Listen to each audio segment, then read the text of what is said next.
Hi friends, మన skin పైన friendly bacterias ఇంకా మైక్రో ఆర్గానిజం అనే డిఫరెంట్ కమ్యూనిటీని కలిగి ఉంటుంది.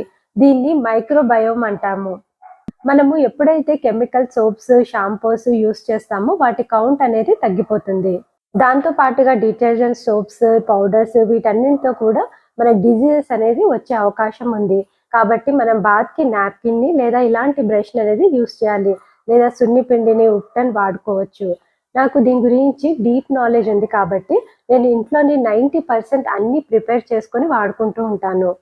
మనం హెల్దీగా ఉండాలి అంటే ఏం తింటున్నాము, ఇంకా బాడీకి ఎలాంటి ప్రోడక్ట్స్ని వాడుతున్నాము అనేది అవేర్నెస్ అనేది కలిగి ఉండాలి.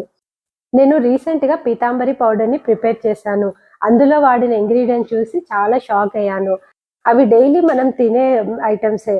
మనము రోజు తిన్నప్పుడు మన బాడీలో ఎలాంటి ఎఫెక్ట్ వస్తుందో ఒకసారి ఆలోచించండి. Thank you.